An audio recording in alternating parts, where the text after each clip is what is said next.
Hello everyone and welcome back to a slightly noisy Mexico as always. If you are a regular viewer, you might notice that I'm in a new place. I'm standing up because I've got a wobbly table and I've got shells in the background. I am near the beach, so it is rather appropriate, right? But never mind any of that, because today is another episode of Working Wednesday. If you're new, this is a series on my channel in which I talk about anything relating to working online and or becoming a digital nomad and traveling full time, which is what I've been doing for the last 5 years. Must be crazy, right?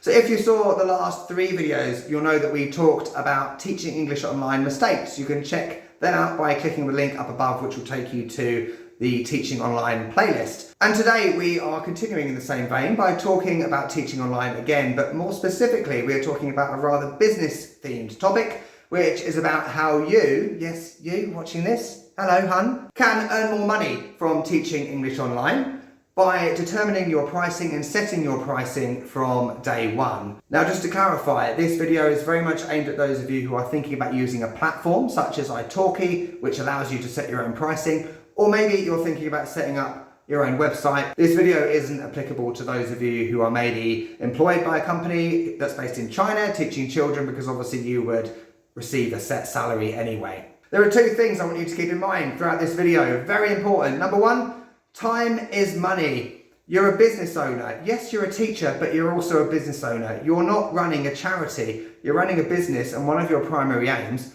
is to make money, right? Am I wrong? No, I'm not. So stop devaluing yourself and devaluing what you offer by offering your services for free. It's something that is rife in the teaching world, where people will offer lessons, ebooks, leaflets, you name it, for nothing. What's that about? The second point is to remember that as teachers, we're all different. That's a good thing, because if we were all the same, it would be boring, right? You might be someone like me who 5 years ago had never taught anything before. I did a TEFL and then I started teaching. On the other side of the coin, you might be someone who studied teaching for years and years. You might have a degree in phonetics or linguistics, whatever. You might have taught in physical environments. You might have been a university lecturer, whatever. My point is that whatever you're doing in relation to your pricing will depend very much on you and your experience, knowledge, expertise, and so on. Later on in this video, I'm going to go through a few simple things that I've done over the years to boost my income. But first, we're going to talk about some specific things in relation to pricing. The first one is penetration pricing. This is probably the biggest, greatest issue when it comes to teaching online. It's a business term in relation to pricing when a business sets their prices or rates very low to begin with in order to build up their client/customer base, in your case student base or whatever you want to call them, to build your reputation, to get to a point where those students can see, okay, they've been doing it for a while, they've got all these reviews on their italki profile, and now they put their price up. I think, okay, it's worth doing because that teacher knows what they're doing. However, there is an issue with this, and I can understand this completely because I'm kind of in that position now. 5 years ago I wasn't. Experienced teachers, or as I said, those ones before that I mentioned about, university lecturers, whatever, incredibly educated people, can get extremely frustrated, and I don't blame them when they see platforms like italki advertising things like 1 lesson for $1, when you've gone to university for years to be a teacher and there are people teaching for $1 an hour. Again, devaluation completely.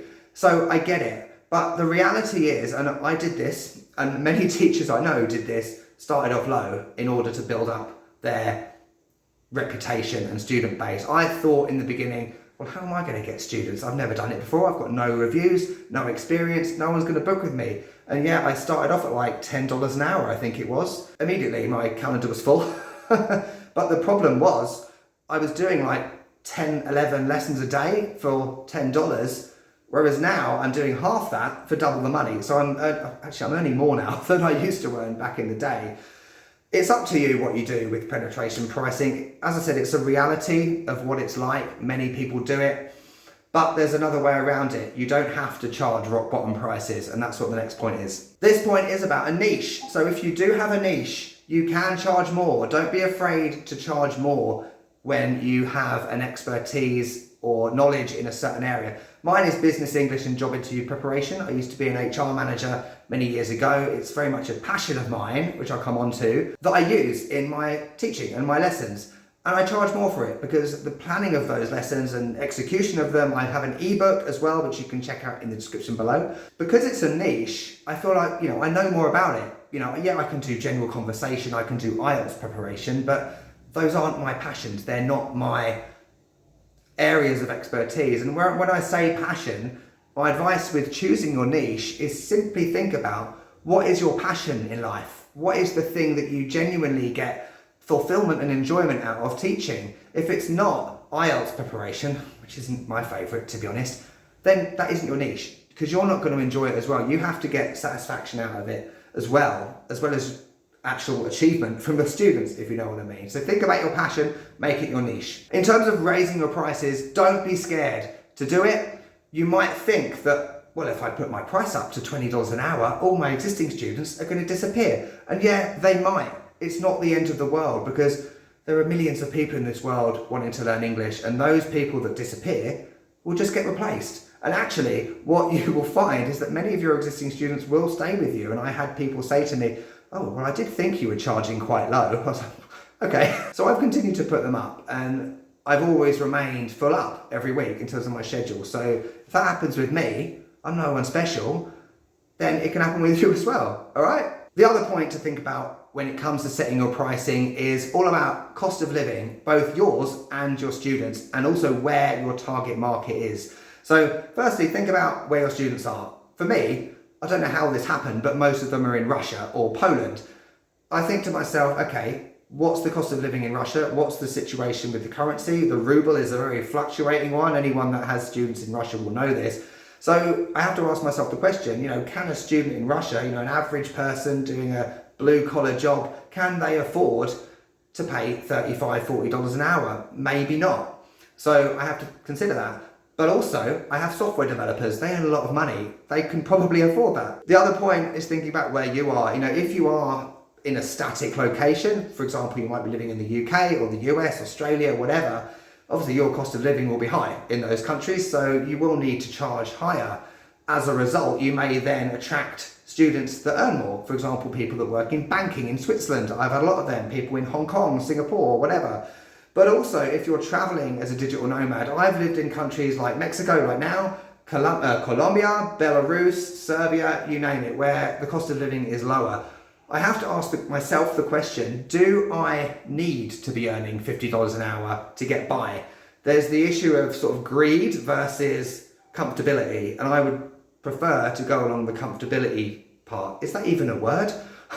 Whatever. Yeah, I don't need to be earning $50 an hour in order to live comfortably in Serbia, Mexico, whatever. So I don't charge ridiculous amounts. However, if I was living in London, where I come from, absolutely, I wouldn't be charging $20 an hour because it wouldn't provide me with a living wage. I hope those points have helped. I'm going to go now on to the simple things I've done over the years, which have been instrumental in me becoming more independent, financially secure, you name it. And some of these are quite simple when you think about it, actually. The first one is about long-term discounts and discount codes. Firstly, long-term discounts. If you have students that have been with you for more than 10 lessons, why not offer a long-term student discount? Or students before X dates, if you know what I mean, can book a more affordable package or lesson.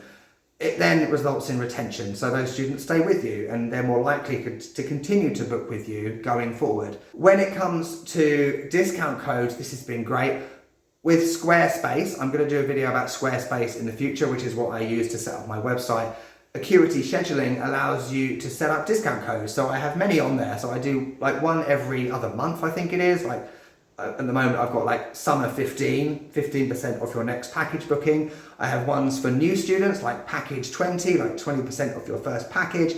I even have one called refer 20, which is brilliant because you might ask the question about, well, where do I get students from? A lot of them come from word of mouth and a result of this refer 20 discount code. So they might have a friend, husband, wife, colleague, whatever, mother, I've got a few mothers, that then book lessons, and the original person uses that refer 20 to get 20% off their next package. So think about discount codes, use your marketing expertise, and think about what you would do as a student and the things that would attract you to book another package. Regarding packages, and this is very much a personal thing, this might be different for you, I don't offer courses, I offer packages, because a 10 lesson course, for example, on business English, doesn't necessarily result in student retention. It doesn't make that person a long-term student, because you get to lesson 10, what happens next? The course is done, and that person disappears into the ether, or whatever you call it, and you never see them again, and you've got to start all over again from scratch, getting a new student. But if you offer a package instead,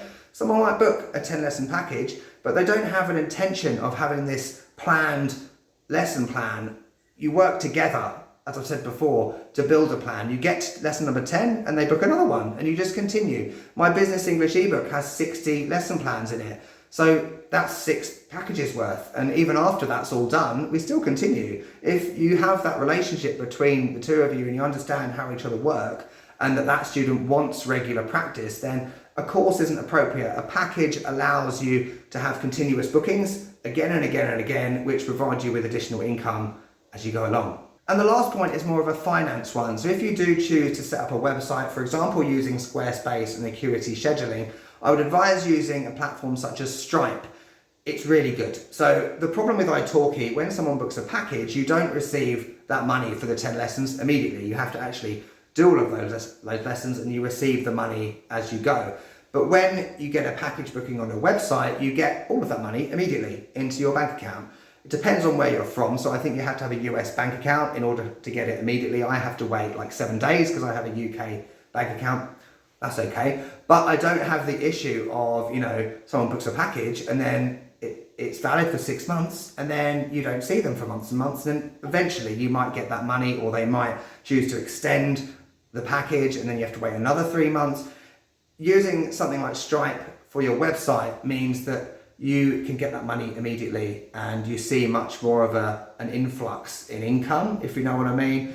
And it just feels like you're earning more. But the thing you do have to worry about is the fact that some months you might have a really great month where someone books a 10-lesson package. That 10-lesson package might last for the 2 months, and obviously they're not going to book anything in the second month. So it depends on, how you are with managing your finances. Are you like a month-to-month person, or can you cope with that whole 2-month thing? It depends, all right?